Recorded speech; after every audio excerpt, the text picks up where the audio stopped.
नमस्कार साथियों, आप सभी का हार्दिक स्वागत, वंदन एवं अभिनंदन है आपके अपने YouTube चैनल मां शारदे एकेडमी में। मैं नीरज शुक्ला आप सभी का तहे दिल से हार्दिक स्वागत करता हूं। जैसा कि बच्चों का इंतजार था, तो अब इंतजार हुआ खत्म और हिंदी साहित्य की ये पहली क्लास होगी। इस पे हम हिंदी साहित्य का क्या है इतिहास, कैसे हिंदी साहित्य का जन्म हुआ, क्या चीजें हैं, तो उसके बारे में मैं चर्चा करूंगा प्यारे बच्चों। और हिंदी साहित्य जो है प्रतिदिन आपको 1 घंटे की क्लास मिलेगी।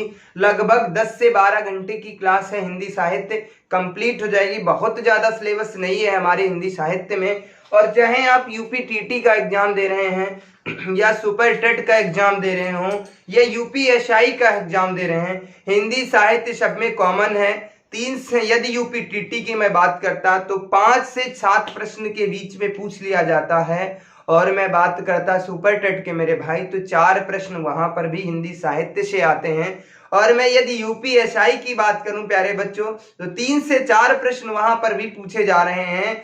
अब मैं बात करता प्यारे बच्चों, मैं बात कर लेता हिंदी साहित्य का इतिहास। जैसा कि हेडिंग भी पढ़ी है, हिंदी साहित्य का इतिहास। तो सबसे पहले यहाँ पर है हिंदी साहित्य का इतिहास। तो सबसे पहले हिंदी को हम जानेंगे, फिर उसके साहित्य को जानेंगे और उसके बाद इतिहास को जानेंगे।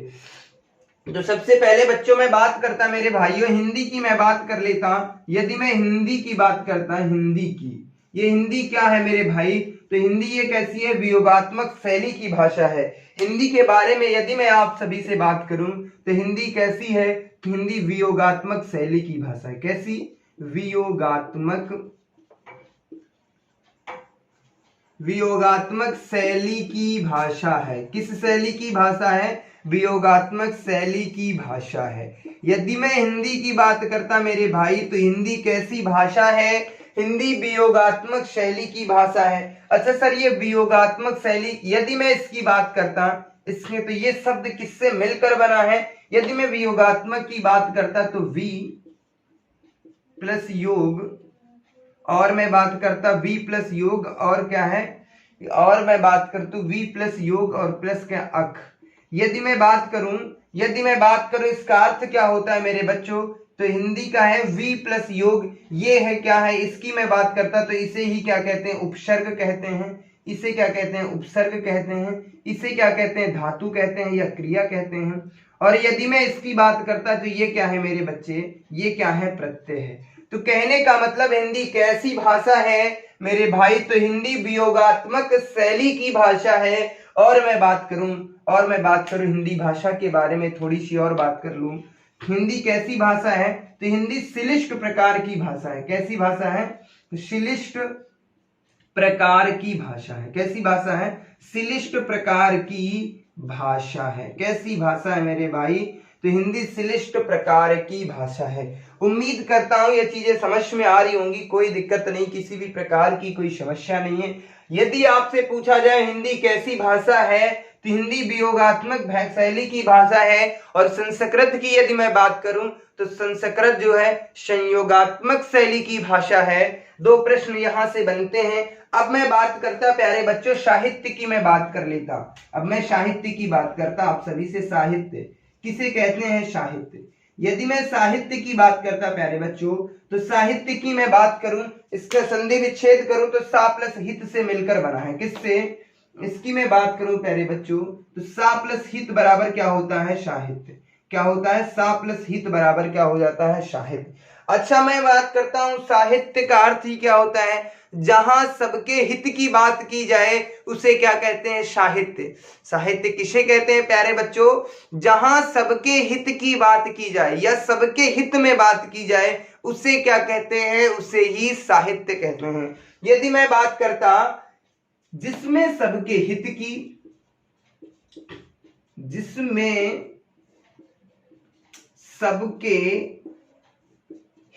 बात की जाए, हित की बात की जाए उसे साहित्य कहते हैं। उसे क्या कहते हैं मेरे भाई, उसे ही साहित्य कहते हैं। साहित्य किसे कहते हैं मेरे भाई? जिसमें सबके हित की बात की जाए उसे क्या कहते हैं? साहित्य कहते हैं।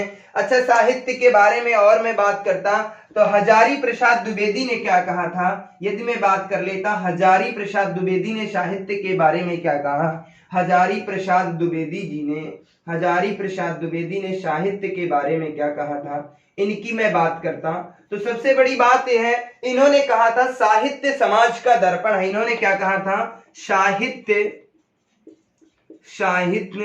समाज का दर्पण है। किसका दर्पण है? समाज का दर्पण है। ये बात किसने कही है मेरे भाई? तो ये बात किसने कही है? ये हजारी प्रसाद द्विवेदी ने साहित्य के बारे में क्या कहा है? तो साहित्य समाज का दर्पण है।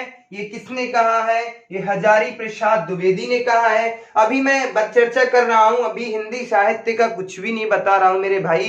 पहले बात ये समझो, हिंदी किसे कहते हैं? तो हिंदी वियोगात्मक शैली की भाषा है। ये किससे मिलकर बना है? वी प्लस योग प्लस अक। वी क्या है? ये उपसर्ग है। ये क्या है? धातु है। ये क्या है? प्रत्यय है। यदि मैं इसके अर्थ की मैं बात कर लेता, यदि मैं यहीं पर थोड़ी से अर्थ की मैं बात कर लेता प्यारे बच्चों, इसको थोड़ा सा रब करता हूं, इसे थोड़ा सा रब करता हूं। इसका अर्थ क्या होता है? वी का अर्थ क्या होता है मेरे बच्चों? यदि मैं इसकी बात कर लेता, वी का अर्थ होता है भिन्न। क्या होता है? भिन्न। और योग का अर्थ तो सबको पता है, समान होता है या मिलान होता है। और ये अक की मैं बात करता तो ये क्या है मेरे बच्चों? ये प्रत्यय है। क्या है? प्रत्यय है। तो यानी कि भिन्न समान प्रत्यय, ये क्या होता है? वी का अर्थ क्या होता है? भिन्न। और योग का मतलब होता है समान। और अक का अक, ये क्या है? ये प्रत्यय है। ये तो इसका अर्थ होता है। और मैं बात करता, अब इतिहास की बात कर लेता प्यारे बच्चों। तो अब हम इतिहास की बात करते हैं। किसकी बात करते हैं? इतिहास की बात करते हैं। अच्छा, इतिहास किसे कहते हैं?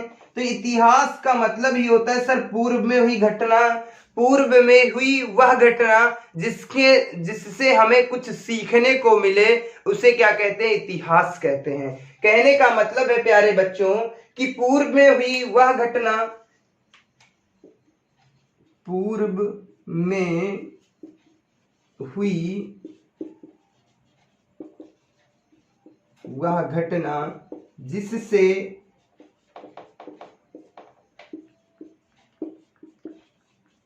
हमें कुछ सीखने को मिलता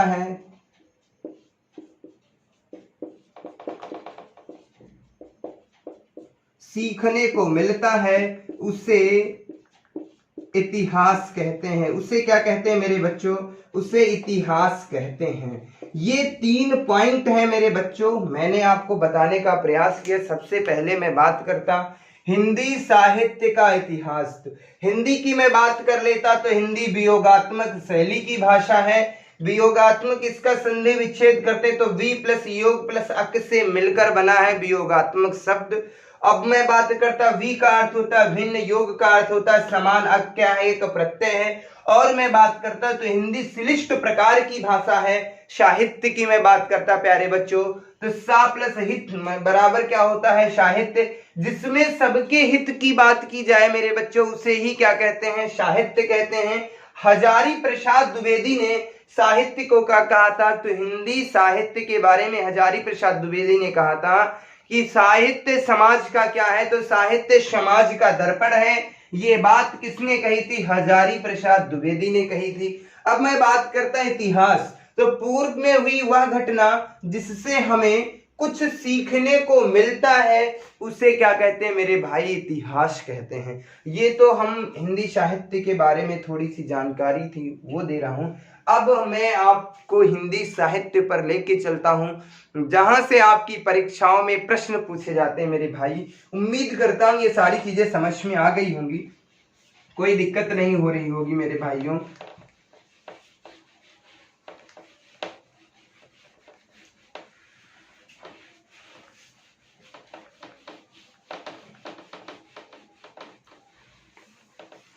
अब मैं बात करता मेरे बच्चों सबसे पहले हिंदी साहित्य के बारे में। यदि मैं बात करता हिंदी साहित्य का सर्वप्रथम वर्णन किसने किया था? सर्वप्रथम हिंदी साहित्य के बारे में किसने व्याख्यान किया? सर्वप्रथम हिंदी साहित्य की पुस्तक किसने लिखी?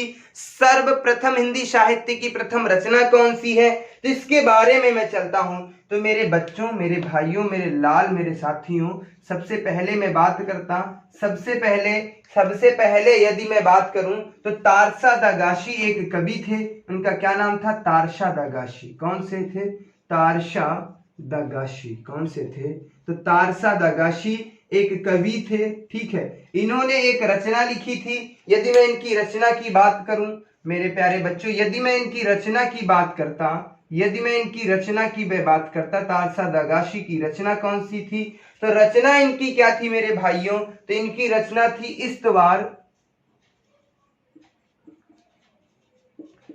इनकी रचना थी इस्तवार दला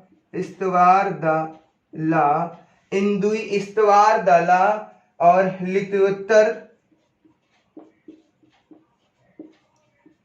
लित्योत्तर और इस्तवार दला लित्योत्तर एंदुई हिंदुस्तानी। क्या थी? हिंदुस्तानी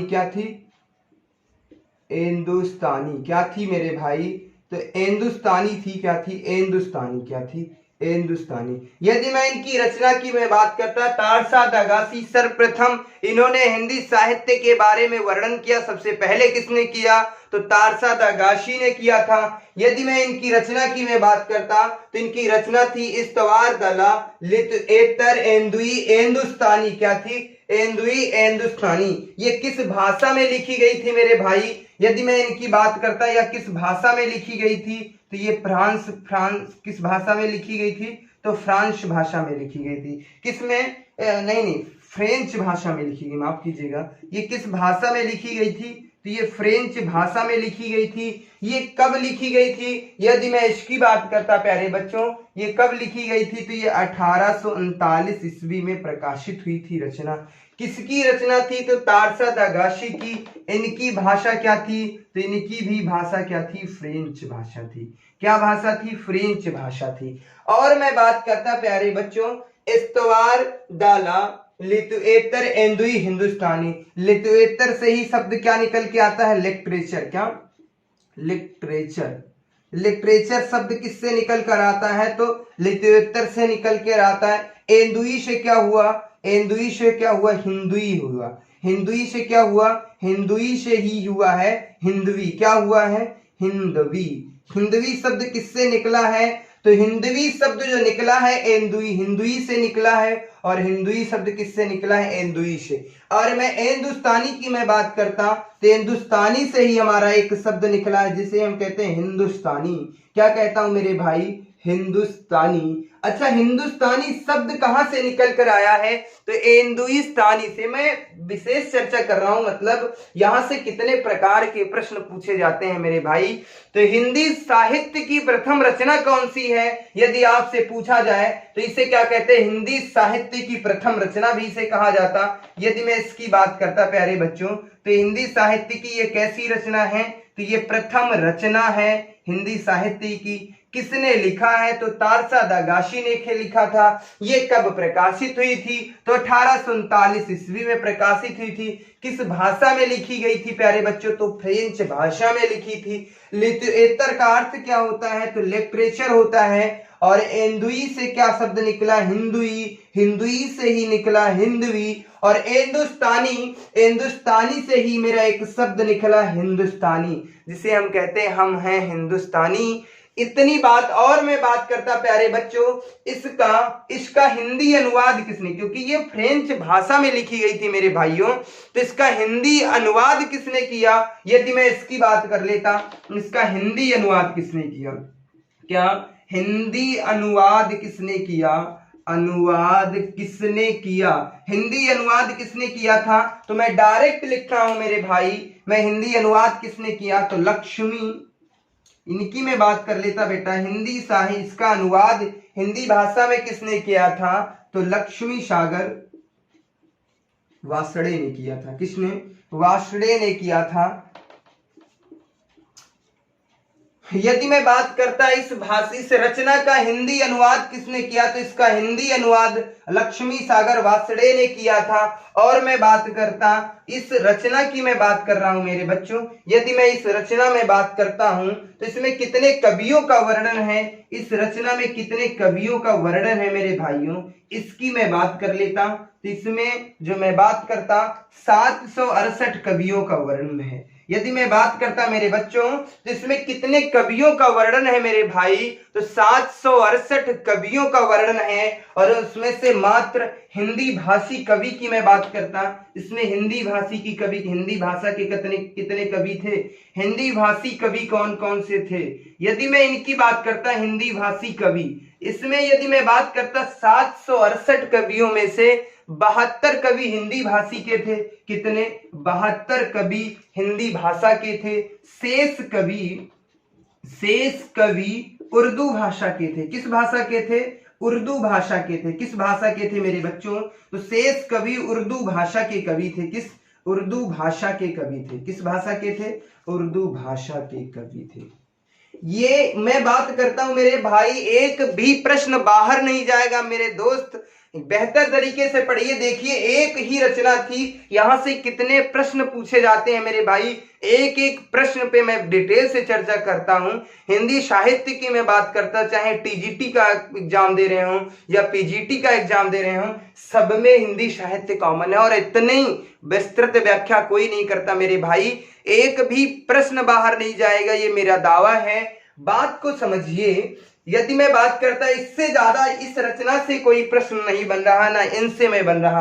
अब यहां पर देखो, इसमें यदि मैं बात करता इस्तवार दला लितुएतर एंदुई हिंदुस्तानी में कितने कवियों का वर्णन है, तो 768 कवियों का वर्णन था। कितने कवियों का वर्णन था? 768 कवियों का। उसमें से मात्र 72 कवि जो थे हिंदी भाषा के कवि कितने थे? तो मात्र 72 कवि थे। और किस भाषा के कवि थे? और किस भाषा के कवि थे मेरे भाई? तो और उर्दू भाषा के कवि थे। तो इन्होंने हिंदी भाषा की यदि मैं बात करूं, ये जो कवियों थे, इस रचना में क्या गया था? हिंदी भाषा को महत्व नहीं दिया गया। यदि मैं बात करूं इस भाषा में हिंदी भाषा को महत्व नहीं दिया गया है, उसका शोषण किया गया, बहिष्कार किया गया। और मैं बात करूं तो इसे हिंदी भाषा के बारे में वर्णन नहीं किया गया है, क्योंकि इसमें मात्र 72 ही कवि तो हिंदी भाषा के थे। उम्मीद करता हूं ये कहानी समझ में आ गई होगी। यदि पूछी जाए हिंदी साहित्य की प्रथम रचना कौन सी है, तो इस्तवार दला लितुएतर एंदुई हिंदुस्तानी, ये रचना किसकी थी? तो तारशादागासी की। अच्छा, एक प्रश्न और पूछा जा सकता है, हिंदी साहित्य का सर्वप्रथम वर्णन किसने किया, सर्वप्रथम व्याख्या किसने करी? तो तारशादागासी ने करी थी। उम्मीद करता हूं ये कहानी समझ में आ गई होगी। यदि ये कहानी समझ में आ गई होगी तो मैं आगे की बात करता हूं। यहां से इससे ज्यादा कोई भी प्रश्न नहीं बनेगा। जितने भी चीजें आपकी परीक्षा के लिए महत्वपूर्ण है वो सारी चीजों पे विस्तृत व्याख्या करूंगा। अब मैं बात करता नंबर 1 पे किस तो थे, मैंने बात कर ली तारशादागासी की, मैंने बात कर ली। अब मैं बात करता शिव सिंह सेंगर की। किसकी मैं बात करता मेरे भाई? ये नंबर 2 पर आते हैं, कौन से? शिव सिंह सेंगर। कौन से थे? शिव सिंह सेंगर। अभी मैं डिटेल से चर्चा नहीं कर रहा हूं, सेंगर की मैं बात करता। तो ये जो थे ये दूसरे नंबर पे हिंदी साहित्य का व्याख्या इन्होंने दूसरे नंबर पे करी थी। यदि मैं इनकी रचना की मैं बात करूं, शिव सिंह सेंगर की रचना कौन सी थी मेरे भाइयों? तो शिव सिंह सेंगर की जो रचना थी वो क्या थी मेरे भाई? यदि मैं इसके रचना की मैं बात करता तो इनकी रचना क्या थी? शिव सिंह सरोज रचना थी। कौन सी थी? शिव सिंह सरोज। कौन सी थी? शिव सिंह सरोज। अब आपसे पूछा जाता है शिव सिंह सरोज किसकी रचना है? तो शिव सिंह सेंगर की रचना है। कौन सी? शिव सिंह सरोज। कौन सी? शिव सिंह सरोज। अच्छा, ये प्रकाशित कब हुई थी? तो 1883 ईस्वी में प्रकाशित हुई थी। ये कब प्रकाशित हुई थी? 1883 ईस्वी में। अच्छा, अब मैं बात करता ये शिव सिंह सरोज, तो इसमें क्या था? इसमें 1000 कवियों का वर्णन था। इसकी विशेष बात क्या है शिव सिंह सरोज की? तो इसमें 1000 कवियों का वर्णन था। कितने कवियों का वर्णन था? 1000 कवियों का वर्णन इसी में देखने को मिलता है, या मैं कह सकता सहस्त्र कवियों का वर्णन। सहस्त्र कवियों का वर्णन। किस कवियों का? सहस्त्र कवियों का वर्णन। इस रचना में सहस्त्र कवियों का वर्णन इसी रचना में मिलता है। और मैं बात करूं प्यारे बच्चे, वो कवि किस भाषा के थे? वो कवि हिंदी भाषा के कवि थे। और मैं बात करता प्यारे बच्चों, यदि मैं इनकी बात करता, इससे ज्यादा इनसे कोई भी प्रश्न नहीं पूछा जाएगा। अभी डिटेल में चर्चा करूंगा, अभी तो आपको सिर्फ सिखा रहा हूं। हिंदी साहित्य के बारे में थोड़ा सा इंट्रोडक्शन दे रहा हूं। क्या हिंदी साहित्य? तो शिव सिंह सरोज दूसरे नंबर पे आते हैं। इनकी एक रचना है कि कौन सी है? शिव सिंह सेंगर जो हैं, उनकी एक रचना है शिव सिंह सरोज। ये रचना कब प्रकाशित हुई थी?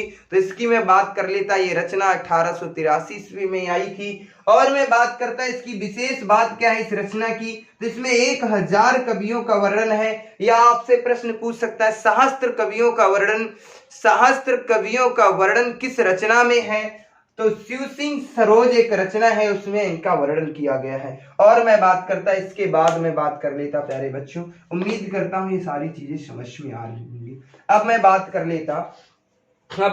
कर लेता जॉर्ज ग्रियर्सन की। किसकी? तो जॉर्ज ग्रियर्सन, जॉर्ज इब्राहिम, पूरा नाम लिख लेता हूं, जॉर्ज इब्राहिम ग्रियर्सन की रचना की मैं बात करता। किसकी? ग्रियर्सन, जॉर्ज इब्राहिम ग्रियर्सन की मैं रचना की मैं बात करता प्यारे बच्चों। यदि मैं जॉर्ज ग्रियर्सन की मैं बात करता तो इन्होंने हिंदी साहित्य का जो वर्णन तीसरे नंबर पे ये आए, कौन से? George Ibrahim Grierson. इन्होंने हिंदी साहित्य के बारे में क्या कहा? तो इनकी एक रचना थी, यदि मैं इनकी रचना की मैं बात करता मेरे भाई, इनकी एक रचना थी, उसका क्या नाम था? यदि मैं उस रचना की मैं बात करता तो ये रचना इनकी थी, यदि मैं इसकी रचना की मैं बात करता, the modern,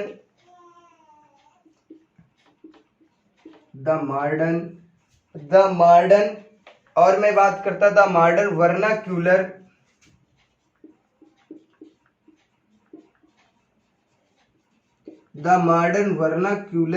vernacular literature of Hindustani. क्या थी? लिटरेचर ऑफ कौन सी थी?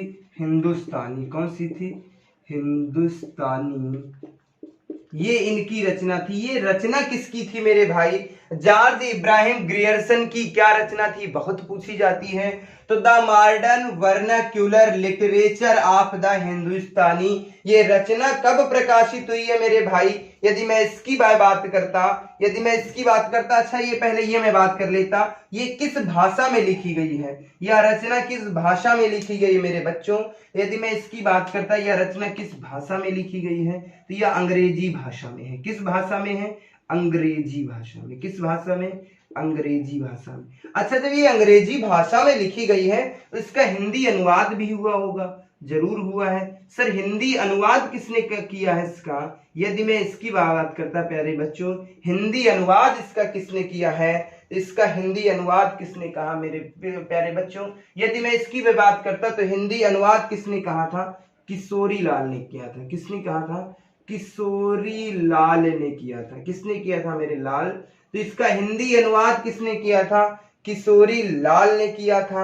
अच्छा, हिंदी अनुवाद किया कब था? तो 1957 ईस्वी में किया था। कब किया था? 1957 ईस्वी में। और मैं बात कर लेता, यदि इनकी मैं इब्राहिम की बात करता, इन्होंने आदिकाल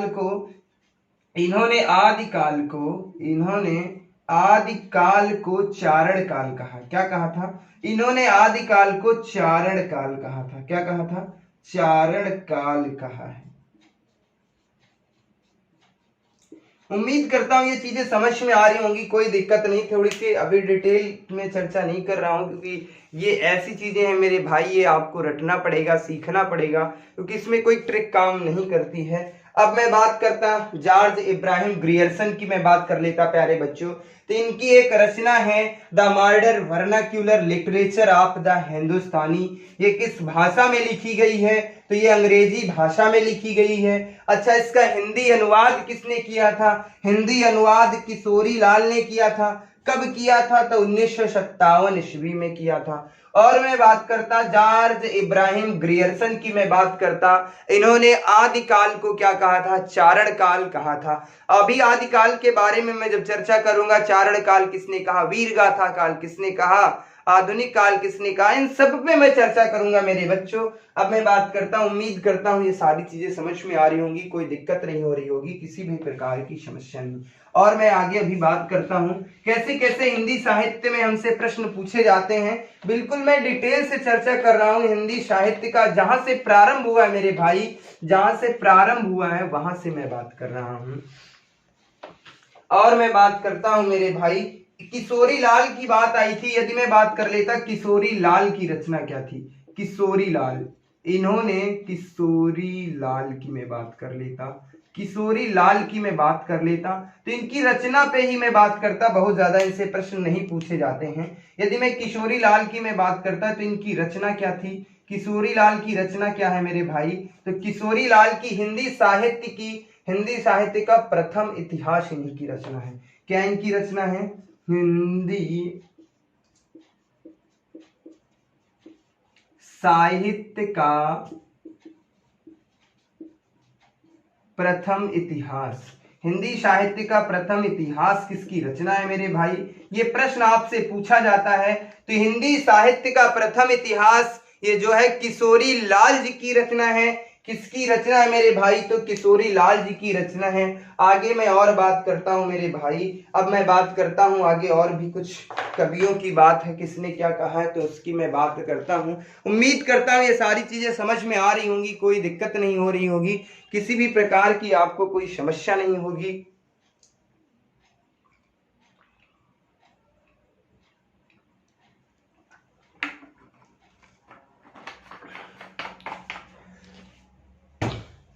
चलिए मित्रों आगे मैं बात करता हूं मेरे भाई, आगे मैं बात करता हूं मिश्र बंधु। इनके बाद किशोरी लाल के बाद कौन आते हैं? किशोरी लाल के बाद कौन आते हैं मेरे भाई? तो मिश्र बंधु आते हैं। कौन आते हैं? मिश्र बंधु। अच्छा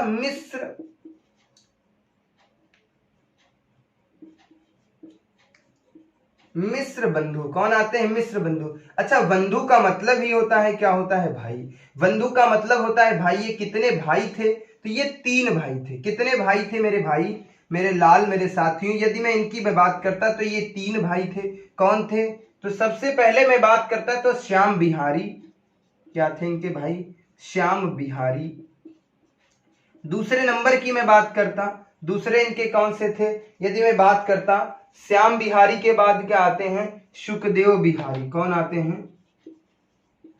सुखदेव बिहारी। और मैं बात करता मेरे भाई, मेरे लाल, मेरे साथियों, और यदि मैं बात करता तो ये कौन थे? गणेश बिहारी थे। कौन थे? गणेश बिहारी थे। कौन से थे? गणेश बिहारी। अब मैं बात करता प्यारे बच्चों मिश्र बंधु की मैं बात करता तो ये 3 भाई थे, श्याम बिहारी, सुखदेव बिहारी और गणेश बिहारी। इनकी मैं रचना की मैं बात करता प्यारे बच्चों, इनकी रचना क्या थी उसकी मैं बात कर लेता हूं। सबसे पहले हम इनकी रचना की मैं बात कर लेता हूं। इनकी रचना कौन सी थी? तो इनकी रचना क्या थी? बंधु विनोद। क्या थी? मिश्र बंधु विनोद। मिश्र बंधु, मिश्र बंधु विनोद इनकी रचना थी। बंधु विनोद इनकी रचना थी। कौन सी रचना थी मेरे भाई?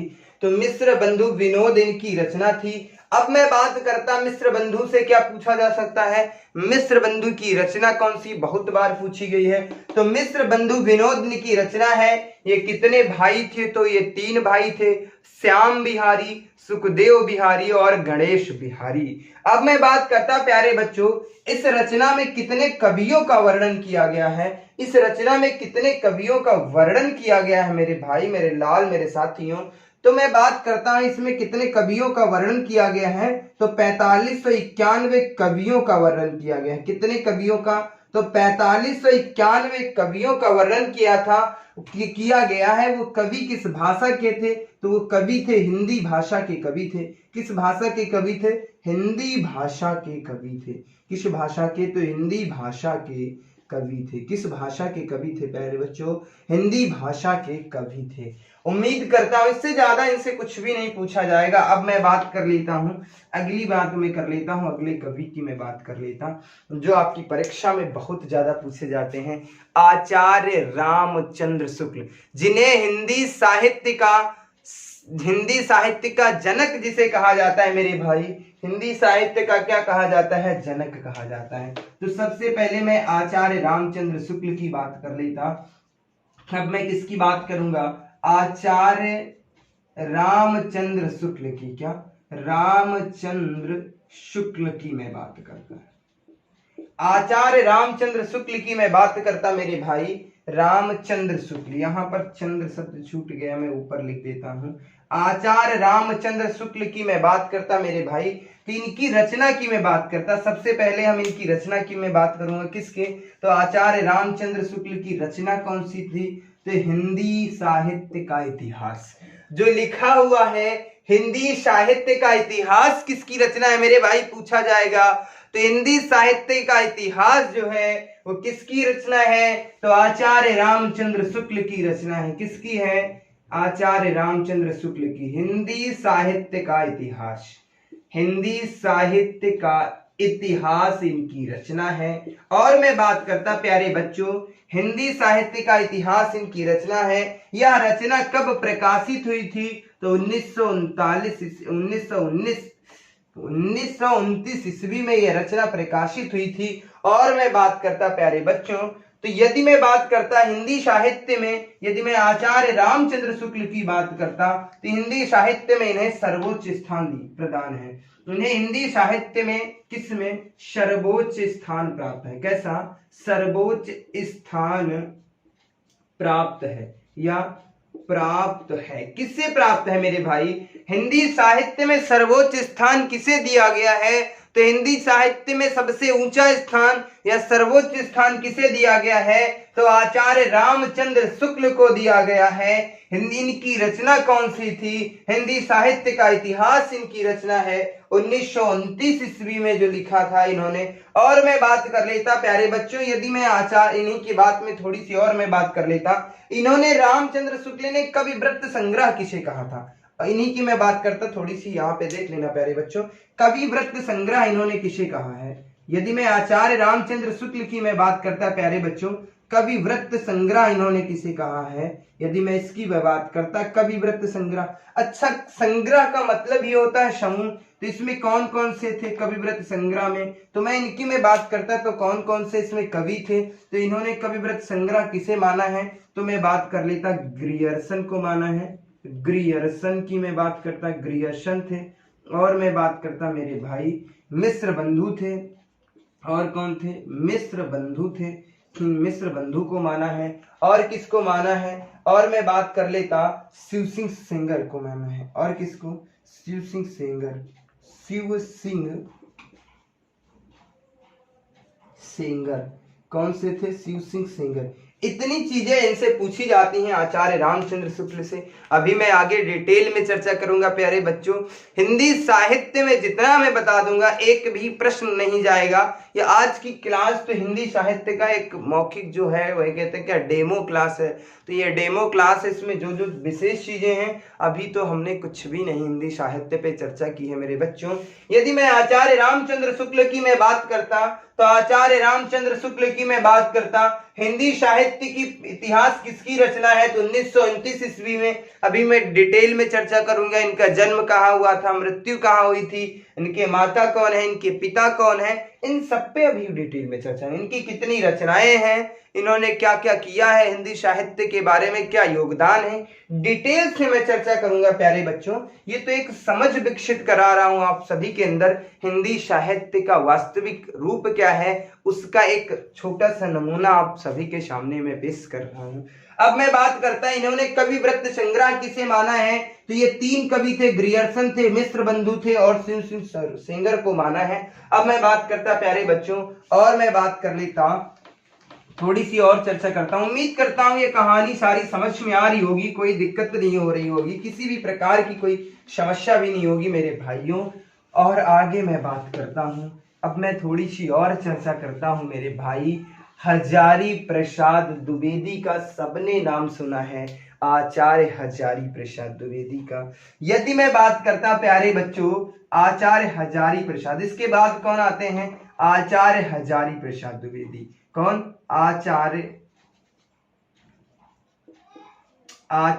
हजारी प्रसाद द्विवेदी कौन आते हैं, आचार्य हजारी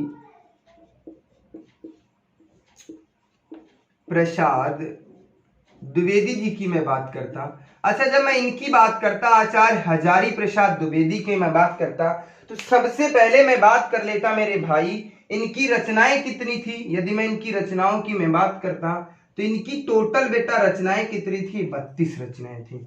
कितनी रचनाएं थी, 32 रचनाएं थी। अच्छा, इनकी पहली रचना कौन सी थी, दूसरी रचना कौन सी थी और तीसरी रचना कौन सी। प्रमुख रचनाएं मैं अभी देख लेता हूं, और जब मैं इनके बारे में चर्चा करूंगा तो वहां पे विस्तार से चर्चा कर लूंगा। यदि मैं इनकी रचना की मैं बात करता तो पहली रचना थी हिंदी साहित्य की भूमिका। हिंदी साहित्य की भूमिका किसकी रचना है मेरे बच्चों, हिंदी साहित्य की भूमिका इनकी पहली रचना है। कौन सी है, हिंदी साहित्य की भूमिका। अब मैं बात करता हिंदी साहित्य की भूमिका, ये कब प्रकाशित हुई थी, तो 1940 ईस्वी में प्रकाशित हुई थी। और मैं बात कर लेता दूसरी रचना इनकी कौन थी, तो हिंदी साहित्य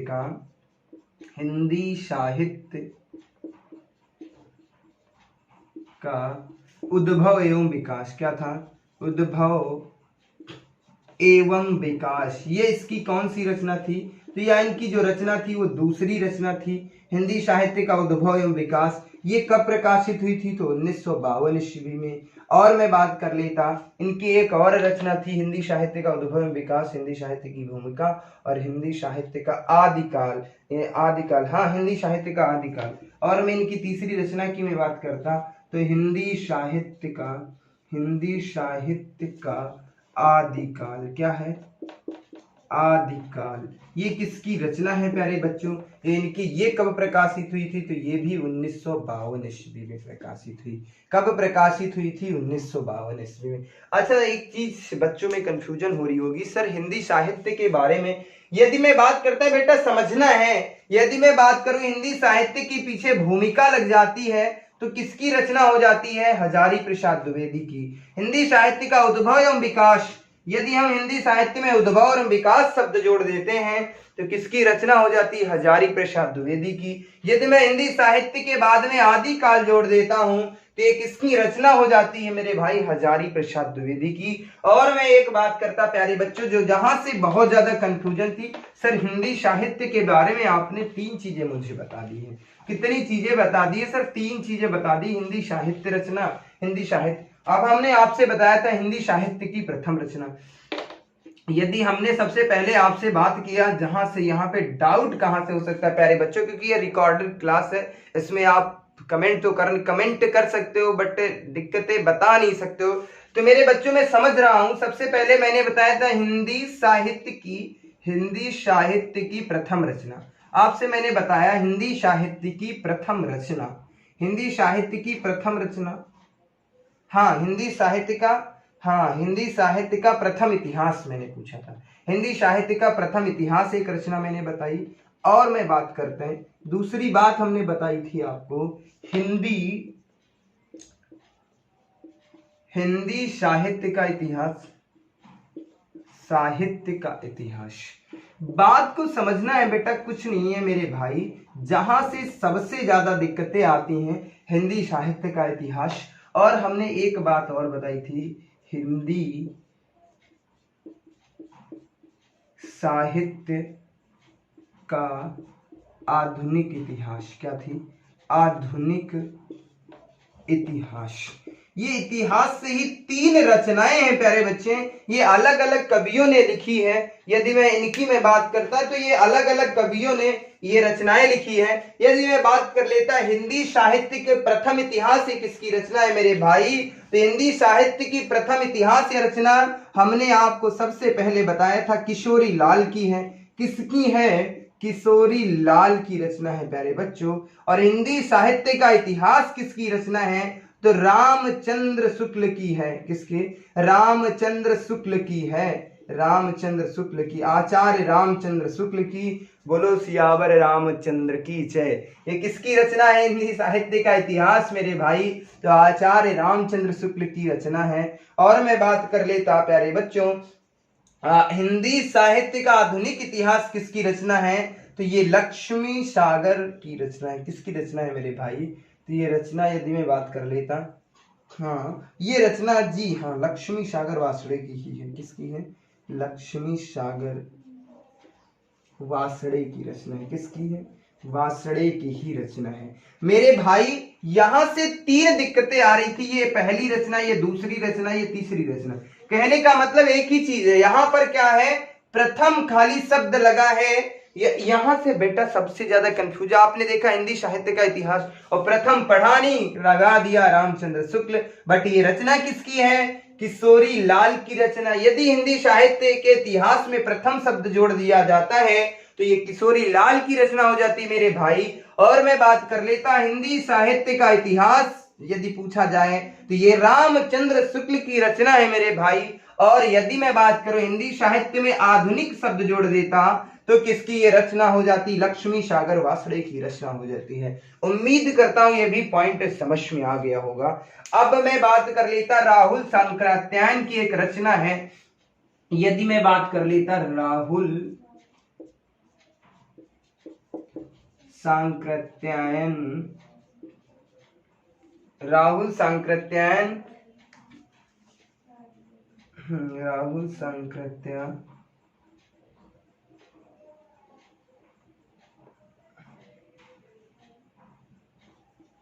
राहुल सांकृत्यायन, इनकी एक रचना है मेरे भाई। इनकी कौन सी रचना है? यदि मैं इनकी रचना की मैं बात करता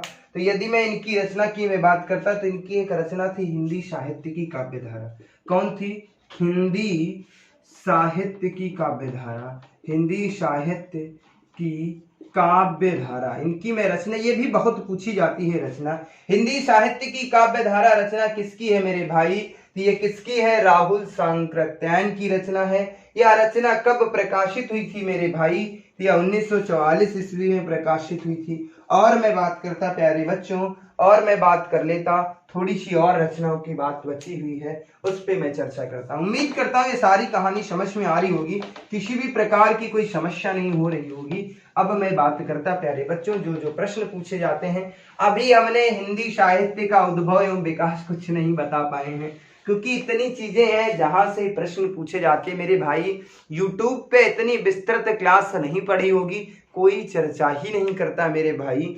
अब मैं बात कर लेता श्याम सुंदर दास जी की। मैं बात कर लेता, बहुत इंपॉर्टेंट है हमारी रचना के लिए, हिंदी साहित्य में इनका बहुत बड़ा योगदान है। किसकी? मैं श्याम सुंदर दास की मैं बात करता। श्याम सुंदर दास, किसकी मैं बात करता? श्याम सुंदर दास जी की मैं बात करता। इसकी मैं बात करता हूं, एक हमारा मित्र भी था जिसका नाम था श्याम सुंदर। तो आज मैं उनकी रचनाओं की मैं बात करता मेरे भाई। तो हिंदी भाषा का विकास, इनकी रचनाओं की मैं बात करता।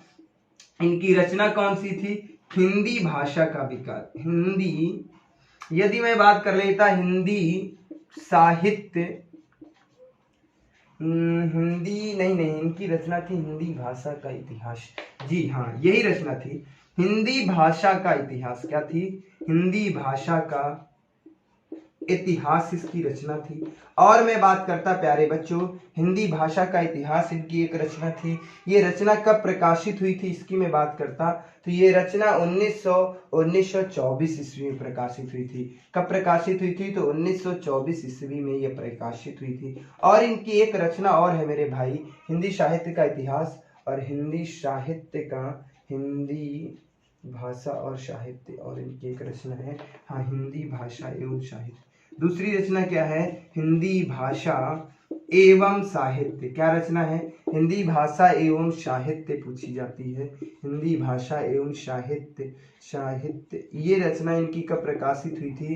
तो ये 1930 ईस्वी में प्रकाशित हुई थी। किसकी रचना है ये? श्याम सुंदर दास की रचना है। किसकी रचना है मेरे भाई? तो ये श्याम सुंदर दास की रचना है। अब मैं बात करता श्याम सुंदर दास जी के बारे में, थोड़ी सी चर्चा करता मेरे भाई। तो श्याम सुंदर दास की मैं बात करता इनकी रचना हिंदी भाषा का इतिहास पूछा जाता है। किसकी रचना है? तो मेरे भाई हिंदी भाषा का इतिहास श्याम सुंदर दास जी की रचना है। यह रचना कब प्रकाशित हुई थी? 1924 ईस्वी में प्रकाशित हुई थी। दूसरी इनकी कौन रचना है? हिंदी भाषा एवं इतिहास जो है, हिंदी भाषा एवं साहित्य, ये किसकी रचना है मेरे भाई? तो ये भी श्याम सुंदर दास की रचना है। ये कब प्रकाशित हुई थी? तो 1930 ईस्वी में प्रकाशित हुई थी। अब मेरे भाई, अब मैं चलता हूं हिंदी साहित्य का विभाजन। हिंदी साहित्य को कितने भागों में बांटा गया है, हिंदी साहित्य के काल पे मैं चर्चा करता हूं। प्यारे बच्चों, अब से साहित्य अब से स्टार्ट होगा, अब से ही साहित्य स्टार्ट होगा। ये तो सारी कहानी जो थी मेरे भाई हिंदी साहित्य का इतिहास की बात थी। अब मैं बात करता, यदि मैं बात कर लेता हिंदी साहित्य का विभाजन, हिंदी साहित्य का विभाजन की मैं बात करता प्यारे बच्चों, हिंदी साहित्य का विभाजन की मैं बात कर लेता। हिंदी साहित्य का विभाजन में बात कर लेता, कितने काल में हुआ है हिंदी साहित्य का विभाजन, कितने काल में हुआ है? तो हिंदी साहित्य को मेरे भाई 4 भागों में बांटा गया। कितने भागों में बांटा गया है? तो हिंदी साहित्य को मेरे भाई, मेरे लाल, मेरे साथियों, हिंदी साहित्य को कितने भागों में बांटा गया है? तो 4 भागों में बांटा गया है। यदि मैं सबसे पहले बात करता किसको? आदिकाल की मैं बात कर लेता। आदिकाल, अच्छा आदिकाल, आदिकाल को ही मैं बात करता। ये इसको ही क्या कहा जाता है? वीर गाथा काल। क्या कहा जाता है? वीर गाथा काल। अब मैं डिटेल से चर्चा करता हूं आदिकाल को। वीर गाथा काल किसने कहा, चारण काल किसने कहा, वो तो मैं चर्चा करूंगा इसे ही। अच्छा, ये कब से कब तक है? तो 1050 से लगा करके 1375 ईस्वी तक। ये कैसा है? ये भी विक्रम संवत है। किसमें है? विक्रम संवत में। सन जो है वो विक्रम संवत में है, ईसा पूर्व में नहीं। संवत का मतलब ही होता है 57 साल आगे। आदिकाल पहला कौन सा था? आदिकाल है। अब मैं बात करता मेरे भाई, इसके बाद कौन सा आता है? आदिकाल के बाद में बात करता हूं तो पूर्व मध्यकाल आता है। कौन सा आता है? पूर्व मध्यकाल। क्या आता है? पूर्व मध्यकाल। अच्छा, पूर्व मध्यकाल का काल क्या, समय क्या है? यदि मैं बात करता, ये जो था 1375 से लगा करके 1375 से लगा करके 1700 ईस्वी, 1700 विक्रम संवत में भी ये जो सन दिया है मेरे भाई, ये विक्रम संवत में है। अच्छा, पूर्व मध्यकाल को ही क्या कहा जाता है? पूर्व मध्यकाल को क्या कहा जाता है? इसे ही क्या कहा जाता है? भक्ति काल। क्या कहा जाता है? भक्ति काल कहा जाता है। क्या कहा जाता है मेरे भाई? भक्ति काल कहा जाता है। तीसरे नंबर पे मैं बात करता मध्यकाल की, मैं बात कर लेता। मैं बात करता मध्यकाल। अच्छा, मध्यकाल, इसकी मैं बात करता, संवत की मैं बात करता तो 17 से लगा करके 1900 ईस्वी तक। कितना था? 17 से लगा करके 1900 ईस्वी तक। ये भी विक्रम संवत में है। किसमें है? ये विक्रम संवत में ही दिया है। ये जो सन दिया है वो विक्रम संवत में दिया है। इसे ही मध्यकाल को ही कहा गया है, इस काल को ही क्या कहा गया है? रीति काल कहा गया है बच्चों। इसे ही क्या कहा गया है? रीति काल कहा गया है। अब मैं बात करता मध्यकाल के बाद क्या आ जाता है मेरे भाई? आधुनिक काल आ जाता है। क्या आ जाता है? आधुनिक काल आ जाता है। आधुनिक काल, यदि मैं आधुनिक काल के समय की बात करता तो 1900 लगा करके आज तक है। क्या है? आज तक जो है आधुनिक काल ही चल रहा है। यदि मैं बात करता आधुनिक काल को ही क्या कहा गया है? वर्तमान काल कहा गया है। क्या? वर्तमान काल भी कहा गया है। क्या कहा गया है? वर्तमान काल। तो प्यारे बच्चों, आज की कहानी यहीं तक। मिलते हैं आप सभी को अगली क्लास में एक नई शक्ति, एक नई ऊर्जा के साथ। थोड़ा सा मैं इसके बारे में बात कर लेता प्यारे बच्चों। अब मैं आज से ही, अब जितना मैंने पढ़ाया तो पहले की चीजें थी, अब तो साहित्य शुरू होता है। साहित्य का मेन जो महत्व है, साहित्य की जो चीजें हैं वहीं से, यहीं से तो स्टार्ट होती हैं। अभी तक एक क्लास में मैंने बेसिक चीजें बताई जो आपसे साहित्य में पूछी जाती हैं और जहां से बहुत ज्यादा प्रश्न पूछे जाते हैं। अब यदि मैं इसकी बात कर लेता मेरे भाई, इसकी मैं बात कर लेता हिंदी साहित्य का विभाजन काल, कितने भागों में किया गया है, तो इसे 4 भागों में बांटा गया है। सबसे पहले कौन सा आ जाता है, आदिकाल नंबर 1 पे है। आदिकाल को ही वीर गाथा काल कहा जाता है। इसका समय कब से कब तक था, तो 1050 से लेकर के 1375 ईस्वी तक था। और उसके बाद दूसरा काल क्या आता है, पूर्व मध्य काल। यदि मैं इसके समय की बात करता तो 1375 से लगा करके 1700 विक्रम संवत तक है। सन किसमें है, विक्रम संवत था। इसे ही पूर्व मध्य काल को ही क्या कहा जाता है, भक्ति काल। भक्ति काल किसे कहा जाता है मेरे भाई, तो पूर्व मध्य काल को ही भक्ति काल कहा जाता है। और मैं बात कर लेता प्यारे बच्चों, नंबर 3 पे आता है मध्यकाल। यदि मैं मध्यकाल के समय की बात करता तो ये 17 से लगा करके 1900 ईस्वी तक है। इसे क्या कहा जाता है, तो इसे रीति काल कहा जाता है। और उसके बाद मैं बात करता हूँ चौथा काल कौन सा है, आधुनिक काल है। इसे इसका जो समय है 1900 से, वैसे कभी कभी 1984 कहीं कहीं पर दिया है, लेकिन वर्तमान समय तक आज तक भी आधुनिक काल ही चल रहा है। इसे क्या कहते हैं, वर्तमान काल। तो उम्मीद करता हूँ ये सारी चीजें समझ में आ गई होंगी, बेहतरीन चीजें हैं। कुछ चीजों में दिक्कतें आएंगी, ये साहित्य है तो भैया मेरे लाल मेरे साथियों इसे पढ़ना पड़ेगा, रटना पड़ेगा। और ये जो है ये रामबाण सीरीज है आप सभी के लिए, चाहे आप टीजेटी की तैयारी कर रहे हो या पीजीटी की, यदि मैं नेट की भी तैयारी कर रहे हैं तो ये सब में काम आएगा मेरे भाई। और जो बच्चे हिंदी साहित्य पढ़ चुके होंगे तो उनके लिए उन्हें समझ में आ रहा होगा कितनी बड़ी बात, कितनी अच्छी अच्छी चीजें सर बता रहे हैं। तो आज की कहानी यहीं तक, मिलते हैं आपको अगली क्लास में एक नई शक्ति, एक नई ऊर्जा के साथ। यदि हमारी वीडियो आपको पसंद आए तो इसे लाइक कीजिएगा, शेयर कीजिएगा और उन बच्चों तक जरूर पहुंचाइए जिन्हें पढ़ने में बहुत ज़्यादा समस्या होती हैं, जो पेड बैच नहीं खरीद पाते हैं, ऑफलाइन कोचिंग नहीं कर पाते हैं, तो घर बैठ करके तैयारी कर सकते हैं। बिल्कुल निःशुल्क कक्षाएं हैं मेरे भाई। तो धन्यवाद, जय हिंद।